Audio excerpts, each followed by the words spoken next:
तो माफिया मुख्तार को लेकर न्यूज 18 की बड़ी कवरेज आप लगातार सुबह से देख रहे हैं। नमस्कार, मैं हूं नीलू। तो इस वक्त जो बड़ी खबर आ रही है, जेल सूत्रों के हवाले से बड़ी खबर निकलकर सामने आ रही है। रोपड़ जेल में मुश्किल से कटी है मुख्तार की आखिरी रात। डर से जेल में सो भी नहीं पाया मुख्तार अंसारी। बीती रात मुख्तार ने खाना तक नहीं खाया। उत्तर प्रदेश पुलिस के डर से रात भर परेशान रहा मुख्तार। बैरक में पूरे समय बेचैन दिखा है मुख्तार अंसारी। तो खबर यही आ रही है कि बीती रात मुख्तार की कुछ अच्छी नहीं कटी और रात भर वो बेचैन रहा।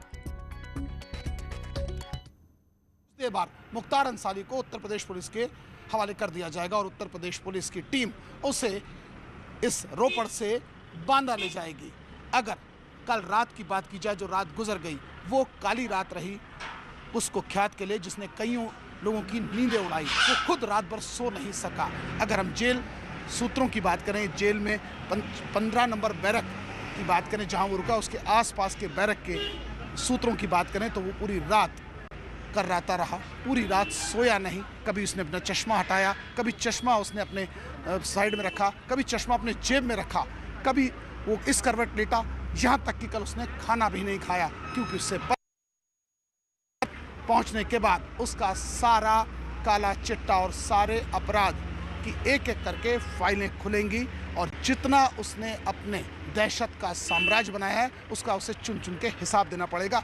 इस वजह से पूरी रात नहीं सोया। अब कुछ ही देर बाद जब ये उत्तर प्रदेश की पुलिस यहाँ जेल पहुँचेगी तो उसके बाद कुछ नज़ारा और देखने का होगा कि आखिर उसके चेहरे का रंग क्या है, उसके चेहरे का रूप क्या है, उसकी धड़कनें कितनी बड़ी हैं। मगर एक बात तो तय है कि वो परेशान ज़रूर है। वीडियो जर्नलिस्ट अनिल के साथ अमित गंजू, न्यूज़ 18 रोपड़। और इसी पर बातचीत करने के लिए अमित गंजू इस वक्त हमारे साथ रोपड़ से जुड़ गए हैं। अमित, अब तो मुख्तार को यूपी आना पड़ेगा, यूपी के जेल की रोटी खाना पड़ेगा और यूपी की जेल का पानी पीना पड़ेगा, और शायद यही वजह है कि रात भर बीती रात नींद नहीं आई मुख्तार को।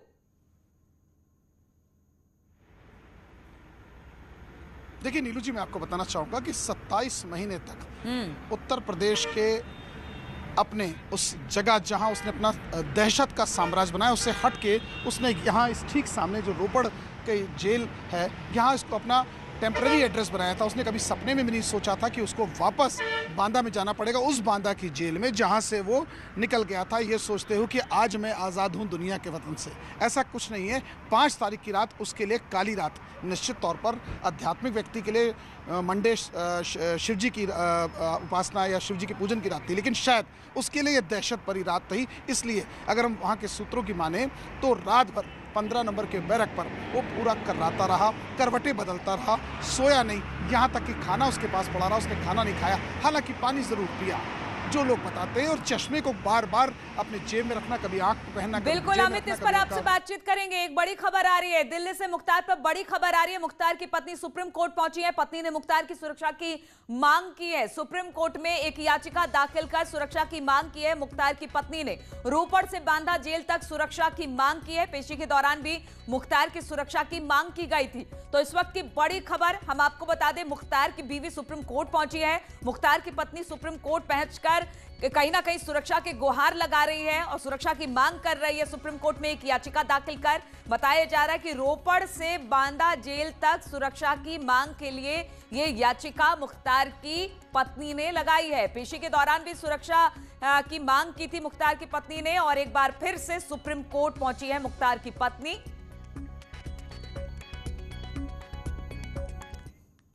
और मुख्तार बांदा आने वाला है, पुलिस की सुरक्षा में उसे बांदा लाया जाएगा। लेकिन मुख्तार के भाई अफजाल अंसारी के मन में डर है। उसे लग रहा है कि कहीं कुछ गड़बड़ ना हो जाए। न्यूज़ 18 संवाददाता प्रीति श्रीवास्तव ने मुख्तार के भाई अफजल से बातचीत की है। अंसारी को पंजाब से उत्तर प्रदेश लाने का रोड मैप तैयार हो चुका है, लेकिन उनकी सुरक्षा व्यवस्था को लेकर उनके भाई अभी भी सवाल उठा रहे हैं। इस विषय पे बात करने के लिए हमारे साथ खुद अफजल अंसारी जी मौजूद हैं, उन्हीं से बात करेंगे। सर ये बताइए, रोड मैप तैयार हो चुका है, यूपी पुलिस जो है वो पंजाब पहुंच चुकी है, लेकिन अभी भी पहले भी आप सुरक्षा व्यवस्था पे सवाल उठा रहे थे, क्या अभी भी आपको वो जो शक है अभी भी बरकरार है? नहीं, हम जो सुरक्षा के लिए सवाल उठा रहे थे उसकी वजह भी कुछ थी और वो आज भी है। उत्तर प्रदेश सरकार अब एक विचाराधीन बंदी को और अपनी जेलों में ट्रांसफ़र कर दिया जाए और वहाँ उसके मुकदमों का विचारण हो, यहाँ तक तो सब बात ठीक है। लेकिन जिस तरह से वो एक्स्ट्रा इंटरेस्ट लिया गया और जब माननीय सर्वोच्च न्यायालय ने एक व्यवस्था दे दी कि 2 सप्ताह के अंदर मुख्तार अंसारी को रोपड़ जेल से और बांदा जेल शिफ्ट कर दिया जाए, इसके बाद जो गैर जिम्मेदारी के बयान जिम्मेदार पदों पर बैठे हुए लोगों ने, इस पर सवाल मीडिया के भाई नहीं उठा रहे हैं और इसको छुपा रहे हैं। पहले मीडिया ने ही दिखाया कि उत्तर प्रदेश भारतीय जनता पार्टी के प्रदेश अध्यक्ष स्वतंत्र देव सिंह ने एलानिया पब्लिक मीटिंग पर स्टेज पर मंच से ये कहा कि अब उत्तर प्रदेश की पुलिस जाएगी, हमको सुप्रीम कोर्ट का आर्डर मिल गया और हम उनको रोपड़ जेल से खींच के लाएंगे और अब उनकी गाड़ी जब उत्तर प्रदेश की सीमा पर आएगी तो कहां पलट जाएगी ये नहीं बताएंगे। ये प्रदेश का अध्यक्ष उस पार्टी का जिसकी प्रदेश में सरकार है, उसका बयान है। दूसरा बयान इसी की कड़ी को आगे बढ़ाया एक संसदीय कार्य विभाग के राज्य मंत्री हैं उत्तर प्रदेश में, शुक्ला जी। उन्होंने कहा बकरे की अम्मा कब तक खैर मनाएगी, अब तो हम उसे खींच के लाएंगे और गाड़ी तो पलटेगी। इसके बाद भी और एक है, उनके मीडिया प्रभारी हैं माननीय मुख्यमंत्री जी के कार्यालय में, उन्होंने कहा कि हम अपने ड्राइवरों को तो बहुत अच्छी ट्रेनिंग देते हैं गाड़ी चलाने की, लेकिन 900 किलोमीटर की यात्रा है, अगर किसी की आंख लग गई और कोई हादसा होता है तो हम उसके लिए क्या जिम्मेदार होंगे। यहाँ से आशंकाओं ने जन्म लिया, यहाँ से आशंका जन्म ली कि उत्तर प्रदेश में जो मौजूदा सरकार है उसने इस तरह का सिस्टम बना दिया जिससे न्यायिक व्यवस्था ठप होकर रह गई।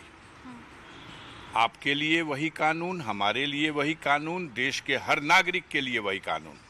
जिस कानून में ये व्यवस्था है कि अगर किसी पर कोई आरोप लगे, उसकी विवेचना हो, उसकी चार्जशीट आए, उसके बाद न्यायालय में उसका परीक्षण हो।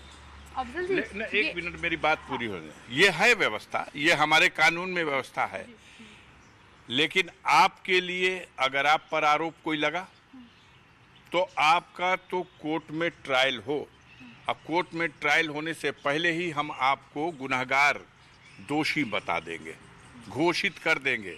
सदन की कार्रवाई में उसका अंग बन गया। सदन के नेता सदन के एक सदस्य के लिए कहते हैं कि वो गुनहगार है, जबकि उन्हें इसका कोई लीगल राइट नहीं। ये गुनहगार घोषित करने का अधिकार सिर्फ और सिर्फ हिंदुस्तान के संविधान और कानून के हिसाब से न्यायपालिका को है। और इस वक्त मुख्तार से जुड़ी हुई मऊ से एक बड़ी खबर आ रही है। मुख्तार के 11 सहयोगी जिला बदर कर दिए गए हैं। कानून व्यवस्था बनाए रखने के लिए ये कार्रवाई की गई है। मुख्तार अंसारी गैंग के हैं सभी के सभी सदस्य। एसपी की रिपोर्ट के बाद बताया जा रहा है कि डीएम ने ये कार्रवाई की है। तो 11 सहयोगी जिला बदर किए गए हैं और कानून व्यवस्था को ध्यान में रखकर ये सब कुछ किया गया है। कानून व्यवस्था बनाए रखने के लिए कार्रवाई की गई है। मुख्तार अंसारी गैंग के ये सभी सदस्य बताए जा रहे हैं और एसपी की रिपोर्ट के बाद डीएम ने ये कार्रवाई की है।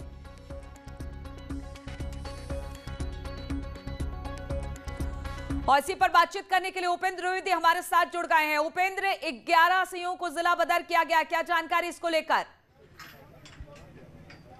देखिए, ये 11 सहयोगी हैं जो मुख्तार अंसारी गैंग, जो रजिस्टर्ड गैंग है उसके सदस्य हैं। उनको 11 को जिला बदर किया गया है। किसी को 6 महीने के लिए, किसी को 2 महीने के लिए, अलग अलग अवधि के लिए जिला बदर किया गया है। जो इस वक्त की बड़ी खबर है, मुख्तार के बांदा पहुंचने से पहले उसके 11 सहयोगियों को जिला बदर किया गया है। और कहा भी जाता है, एक पुराने गीत के बोल भी हैं कि इस अंजुमन में आपको आना है बार बार और दीवार घर को गौर से पहचान लीजिए। तो ये जो बोल हैं, ये फिलहाल मुख्तार अंसारी और बांदा जेल पर फिट बैठते हैं, क्योंकि मुख्तार अंसारी को अब इस अंजुमन में बार बार आना है और यहाँ की 15 और 16 नंबर बैरिक की दरो दीवार को अब उन्हें पहचान लेना है, जो फिलहाल कुछ देर बाद खुलेगा ये गेट। और कहा भी जाता है कि दरवाजे अपने आप में इतिहास समेटे हुए होते हैं, तो ये दरवाजा भी मुख्तार अंसारी की जिंदगी में ये इतिहास ही समेटेगा कि जिस वक्त वो इस दरवाजे से बाहर निकले थे उनको पूरा यकीन था, वो मुतमईन थे कि अब वो इस गेट पर वापस नहीं आएंगे। लेकिन जिस तरीके से योगी सरकार ने इस पूरे मामले पर सक्रियता दिखाई और गंभीरता से इसकी प्रबल पैरवी की, उसके बाद मुख्तार को अब रोपड़ से फिर इसी सीखचों के पीछे जाना पड़ेगा। 5 गेटों को पार करना पड़ेगा। पहले गेट पर मुख्तार अंसारी गाड़ी नहीं रोकी जाएगी, जो बड़ी खबर है। दूसरे गेट पर मुख्तार अंसारी गाड़ी रोकी जाएगी और वहां से 5 कैमरों की निगरानी में मुख्तार अंसारी 15 या 16 नंबर बैरिक में जाएंगे। जिस तरह से आप बता रहे हैं कि 11 संयों को जिला बदर किया गया है, आपकी रिपोर्ट भी हम सुबह देख रहे थे। आपने बताया कि वो 3 किलोमीटर का पूरा दायरा है जो जेल के आसपास का, वहां पर सर्च किया गया है, चेकिंग की गई है ताकि मुख्तार से जुड़ा कोई व्यक्ति उसके आसपास नजर ना आए। तो इसी को लेकर ये पूरी कार्रवाई है कि मुख्तार महफूज तरीके से बांदा जेल तक पहुंचे और बांदा जेल में जब तक रहे, जब तक उस पर तमाम मामले चल रहे हैं, कोर्ट में उसकी पेशी हो रही है, तब तक किसी तरह की कोई चूक ना हो।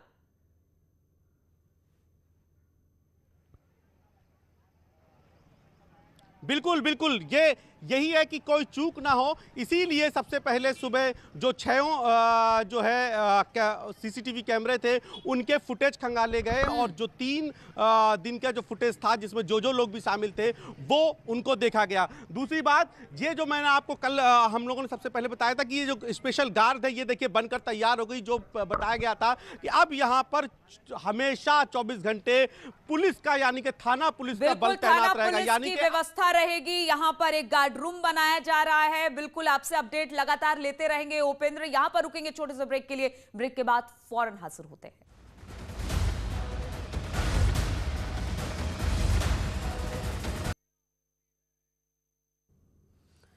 और इस वक्त एक और बड़ी खबर आ रही है। एम्बुलेंस मामले से बड़ी खबर है। बाराबंकी लाई गई है मुख्तार की निजी एम्बुलेंस। मुख्तार के सहयोगी को भी बाराबंकी लेकर आया गया है। आरोपी राजनाथ यादव पर एम्बुलेंस का फर्जी दस्तावेज बनाने का आरोप है। मऊ से बाराबंकी लेकर पहुंची है पुलिस राजनाथ यादव को।